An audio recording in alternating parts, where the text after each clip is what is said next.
우리 시간 주제표도 감사 캠페인 같이 하겠습니다.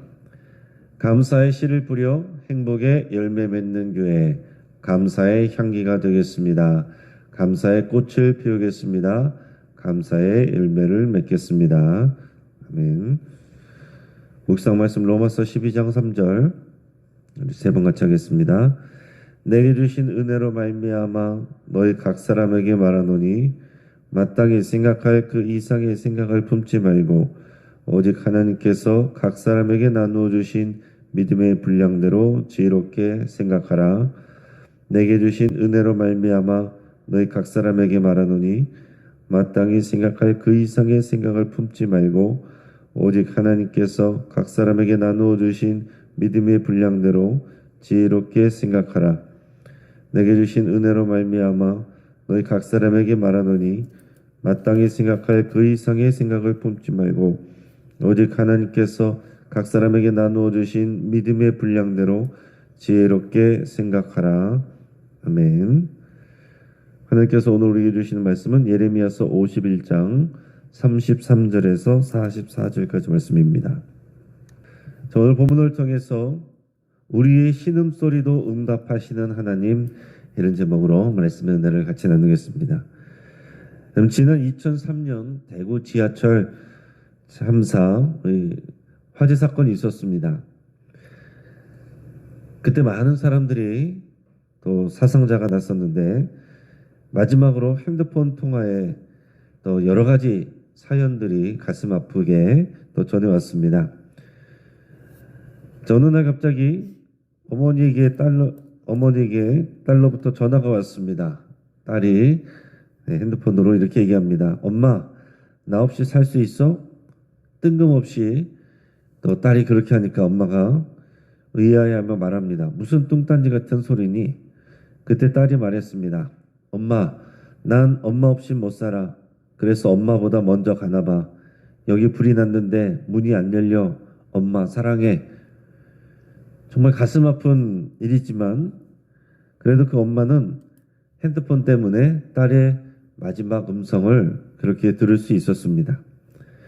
수년 전에는 한국 사람들이 미국 사막지대인 이 데스밸리로 여행을 갔는데 차가 고장이 나서 죽을 뻔한 사연이 있었습니다. 차가 고장이 나도 여행객들은 핸드폰이 있으니까 크게 걱정하지 않았어요.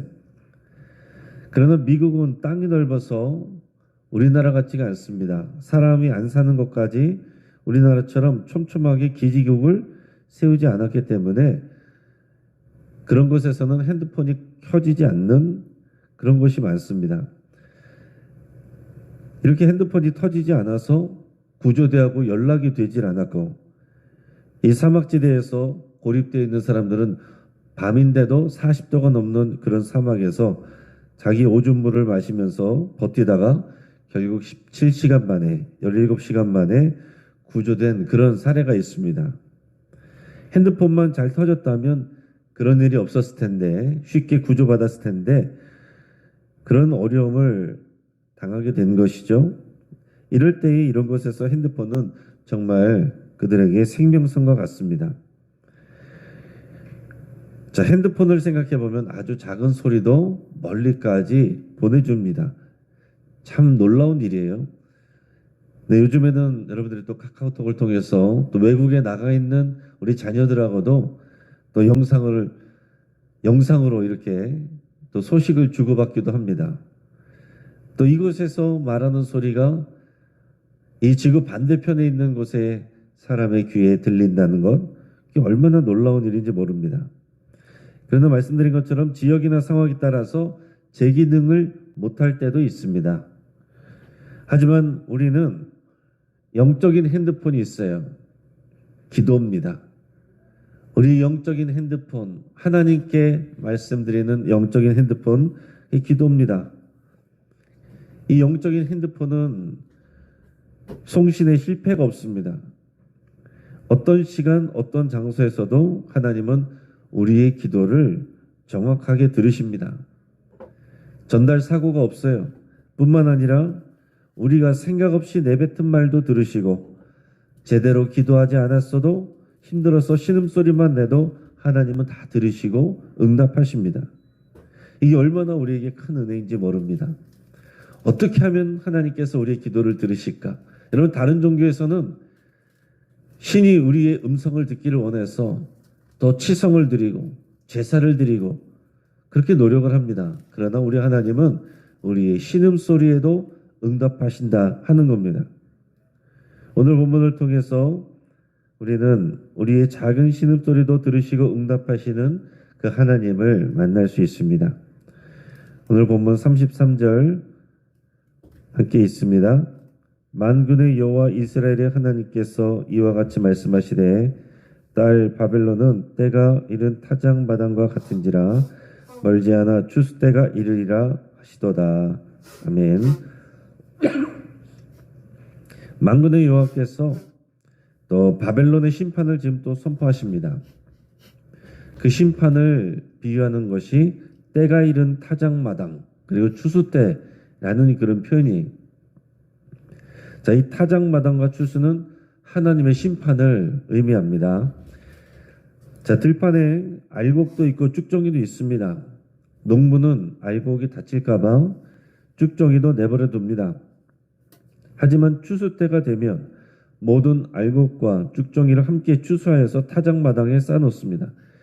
그리고는 키질을 하면서 쭉정이는 바람에 날아가게 하고 알곡만 남게 됩니다. 나중에 예수님께서 이 땅에 다시 오시면 이런 마지막 추수 때의 타작마당 심판이 그대로 이루어지게 될 것입니다. 지금은 다 섞여 사는 것 같고 우리가 도토리 키재기 하듯이 서로를 비교하면서 살아가지만 주님이 다시 오시는 타작마당의 심판이 이루어질 때는 누가 얼마나 더 오래 살았고 건강하게 살았고 많은 것을 소유하면서 살았고 그게 중요하지 않습니다. 우리가 알곡인가 쭉정인가 그것으로 우리는 둘로 갈라지게 되는 것입니다. 하지만 여기에서 심판은 이 종말 때가 아니라 바벨론이 패망할 때입니다. 바벨론에게는 자신들이 패망할 때가 종말과 같은 그런 상황이 되는 거죠. 자, 그런데 이런 바벨론에 대한 심판이 지금 33절에서 주어졌는데 이 심판이 그 다음에 나오는 누군가의 탄식과 호소 때문에 이루어지는 거라고 말씀을 하시는 겁니다. 자, 34절, 35절 우리 같이 읽겠습니다. 바벨론의 느부갓네살 왕이 나를 먹으며 나를 멸하며 나를 빈 그릇이 되게 하며 큰 뱀같이 나를 삼키며 나의 좋은 음식으로 그 배를 채우고 나를 쫓아내었으니 내가 받은 폭행과 내 육체에 대한 학대가 바벨론에 돌아가기를 원한다고 시온 주민이 말할 것이요 내 피 흘린 죄가 갈대아 주민에게로 돌아가기를 원한다고 예루살렘이 말하리라.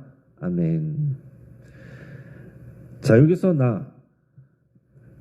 나가 누굴까요? 35절에 보면 시온 주민이고 예루살렘입니다. 자, 하나님 앞에 나가 말합니다. 그 예루살렘이 말하는 것이고 시온 주민들이 그 백성들이 말하는 것입니다. 나는 바빌론에게 공격받고 고통당했다.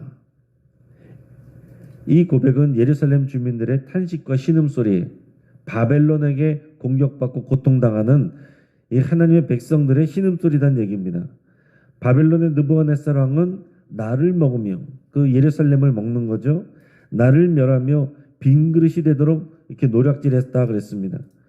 그는 큰 뱀같이 예루살렘을 삼켰다라고 그랬는데, 자, 여기서 큰 뱀이란 것은 꼭 우리가 생각하는 그런 뱀이 아니라 여기서 탄인, 히브리어로 탄인인데 다른 성경 본문에서는 용 또는 악어로 이렇게 번역되기도 했습니다. 자, 주로 고대 사회에서 물을 주관하는 그런 신화적인 존재, 신화적인 괴물, 이게 여기서 말하는 탄인, 큰 뱀이고 또 악어라고도 생각할 수도 있고 그렇습니다. 자, 예레미야 선지자가 바벨론의 느부갓네살 왕을 여기서 탄인으로 비유하는데 에스겔 선지자는 애굽의 이 파라오, 이 바로를 탄인으로 비유하기도 합니다. 자, 자, 바벨론 느부갓네살은 예루살렘의 좋은 음식으로 자기 배를 채우고 그를 내쫓아내었다라고 그랬습니다. 노력하는 거죠. 시온 주민들, 즉 이 예루살렘 주민들은 내가 받은 폭행과 내 육체에 대한 학대가 바벨론에 돌아가기를 원한다, 이렇게 말할 것이다 그랬습니다. 자신의 피를 흘린 죄가 갈대아 주민, 즉 바벨론에게로 돌아가기를 원한다고 시온 주민이 말할 거래요. 또한 자신의 피를 흘리게 한 죄가 갈대아 주민에게 돌아가기를 원한다고 말하는 이것이 하나님에게 그대로 들리는 것입니다. 예루살렘이 바벨론에게 파괴되고 백성들이 공격받을 때 하나님은 귀를 막고 계신 것처럼 느껴집니다.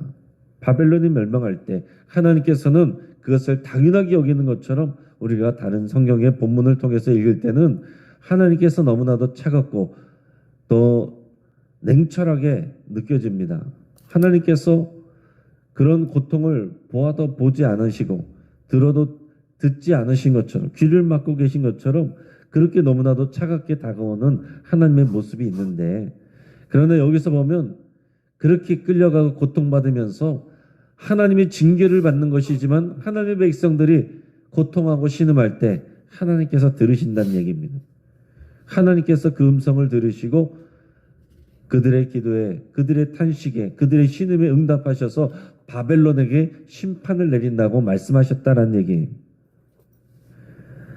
이 시온 백성의 말을 재판장에게 하는 송사로 들으시고 그대로 응답하신다는 거죠. 이어서 우리 36절에서 40절까지 같이 읽겠습니다. 그러므로 여호와께서 이와 같이 말씀하시되 보라, 내가 네 송사를 듣고 너를 위하여 보복하여 그의 바다를 말리며 그의 샘을 말리리니 바벨론이 돌무더기가 되어서 승냥이의 거처와 혐오의 대상과 탄식거리가 되고 주민이 없으리라. 그들이 다 젊은 사자같이 소리 지르며 새끼 사자같이 으르렁거리며 열정이 일어날 때에 내가 연회를 베풀고 그들이 취하여 기뻐하다가 영원히 잠들어 깨지 못하게 하리라. 여호와의 말씀이니라. 내가 그들을 끌어내려서 어린 양과 순양과 순염소가 도살장으로 가는 것 같게 하리라. 아멘. 자, 하나님께서 바벨론을 어떻게 처리하시느냐? 여기서 바벨론에게 하나님이 보복을 하시면서 그들의 바다와 샘을 말릴 것이다 이렇게 말씀했습니다. 자, 앞에서 말한 이 바벨론이 탄인, 큰 뱀이라고 그랬는데 이 물을 주관하는 그런 괴물이라고 그랬어요. 그러니까 쉽게 생각해서 우리가 악어를 생각하면 악어가 다른 동물들을 괴롭히는데 잡아먹고 하는데 그 악어가 있는 물을 말려버리는 거예요. 돌무더기가 돼버리게 하는 것입니다. 황무지가 되게 하는 것입니다. 그러면은 어떻게 됩니까? 악어는 죽을 수밖에 없는 거지요. 자, 이 바벨론은 앞에서도 말씀드린 적이 있는데 유프라테스 강을 중심으로 해서 번영을 누린 그런 나라입니다. 자, 그들의 바다와 샘을 말린다. 그것은 유프라테스 강을 통해서 많은 부유와 또 재물을 소유하게 된 이 바벨론에게 그런 부유의 근원을 말려버린다, 그런 표현입니다. 하나님께서 그들을 돌무더기가 되게 하시고 승냥이의 거처가 되게 하시고 혐오의 대상과 탄식거리가 되게 하실 것이다 말씀합니다. 그곳에 사는 주민이 없을 것이다 라고 그랬습니다. 그들은 이런 잔치에서 취하여서 기뻐하다가 영원히 잠들어 깨지 못하게 할 것이다. 그들은 자신들이 가장 강하고 자신들의 신이 자기를 지켜주고 그런 교만한 마음으로 행위했지만은, 그래서 잔치를 베풀고 취한 것처럼 그렇게 행동했지만 하나님께서 그것을 마시고 취하여 영원히 깨지 못하도록 그들을 패망하게 만들 것이다 이렇게 말합니다. 그리고 바벨론이 젊은 사자처럼 으르렁거렸지만 그들을 어린 양과 순양과 순염소가, 힘없는 그런 양들이, 소들이, 염소들이 도살장으로 가는 것처럼 그렇게 만들겠다 이렇게 말씀하십니다. 자, 이런 내용들이 다 앞에서 말한 시온 주민의 그런 송사, 그들의 신음, 그들의 기도, 이것을 하나님께서 다 들으시고 지금 이렇게 행하시는 일이다라는 겁니다. 자, 이제 말씀을 정리합니다. 자, 우리가 사용하는 핸드폰은요, 우리의 작은 소리를 먼 곳에 있는 사람에게까지 전달합니다. 하지만 사람이 만든 핸드폰은 한계가 많습니다. 터지지 않는 데도 있어요. 그러나 여호와 하나님은 우리의 작은 소리도 물론이고 신음소리도 다 들으시고 응답하십니다. 우리가 기도할 때 그 기도를 귀 기울여 들으실 뿐만이 아니라 기도가 아닌 소리에도 다 하나님이 들으신다는 얘기죠. 우리 음성이 하나님께 들리기 위해서 우리가 어떤 노력을 해야 되느냐? 우리가 노력하지 않아도 하나님이 하신다는 얘기입니다. 자, 하나님께서 바벨론을 치시는 이유 중에 하나는 지금처럼 예루살렘 시온 주민의 탄식과 신음소리 때문이었습니다. 하나님께서 차갑고 무소리만치 냉정하게 남유다의 멸망을 말씀하셨지만 그 와중에도 백성들의 탄식과 신음소리를 다 듣고 계셨다 하는 것입니다. 징계를 받을지라도 하나님의 뜻대로 살지 않아서 하나님의 징계를 받을지라도 그러면서도 하나님의 언약 백성이고 하나님의 자녀이기 때문에 그 신음소리에도 하나님이 반응하신다는 얘기예요. 유프라테스 강의 풍요함과 재물을 의지한 바벨론은 순식간에 무너지게 될 것입니다. 만군의 여호와 하나님을 의지하는 자는 그러나 결코 망하지 않습니다. 자, 성령님이 하나님 아버지의 뜻대로 탄식하며 우리를 위하여 기도하여 주시고 계시고 예수 그리스도께서 하나님의 보좌 우편에서 우리를 위하여 중보하고 계시고요. 또 많은 천사들이 우리가 기도할 때 그 기도를 금대접에 담아 하나님께 올려드린다라고 그랬습니다. 여러분, 이 믿음이 있기 때문에 오늘 우리가 여러분들의 이 귀한 기도의 자리에 나와서 기도하는 것 아니겠습니까? 막연하게 기도하는 것이 아니라 이 분명한 믿음을 가지고 기도하실 수 있길 바랍니다. 자, 핸드폰이 있어도 사용하지 않으면 아무 소용이 없는 것처럼 우리에게는 기도라는 영적인 핸드폰이 손에 쥐어져 있습니다. 하지만 사용하지 않으면 하나님의 응답도 없습니다. 기도를 우리가 잘 하지 못할지라도 괜찮습니다. 기도를 잘하느냐 못하느냐가 중요한 게 아니에요. 하나님과의 관계가 중요한 것이고 하나님이 어떤 분이신지를 알고 믿고 하는 그 기도가 중요하다는 얘기예요. 하나님을 의식하고 무엇이든지 여러분 말해 보시길 바랍니다. 우리 작은 소리도 하나님이 크게 들으십니다. 하나님께서 들으시고 어떤 모양으로든지 응답하십니다. 그 귀한 간증의 여러분 주인공 되시기를 주의 이름으로 축복합니다. 같이 한번 기도하겠습니다. 오늘 말씀을 붙잡고 함께 기도할 때에 우리의 작은 신음소리에도 응답하시는 우리 하나님께 감사와 영광을 올려드릴 수 있기 바랍니다. 또한 우리의 기도 생활이 더 뜨거워지고 간절해지기를 여러분 그렇게 결단하고 기도할 수 있기를 바랍니다.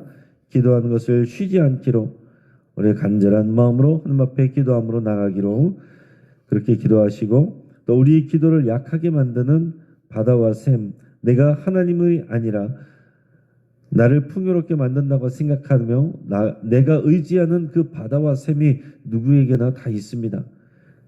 그것이 무엇인지 생각하시고 그것을 십자가에 못 박기로 결단하시고 내가 오직 여호와 하나님을 의지합니다. 하나님이 나의 진정한 공급자 되십니다. 내가 하나님께 모든 것을 겁니다. 그렇게 여러분 결단하며 기도하실 수 있기 바랍니다. 우리 환우들을 위해서 같이 기도해 주시고 또 수요 예배를 위해서 같이 또 은혜에 넘치도록 기도해 주시고 우리 교구장님들 구역장님들 또 축복하면서 우리 성도들의 말을 잘 경청해 주고 공감해 주며 또 돌볼 수 있기를 함께 간절한 마음으로 기도할 수 있기를 위해서 함께 기도하겠습니다. 이 시간 주여 한번 부르짖고 합심해서 함께 기도합니다. 주여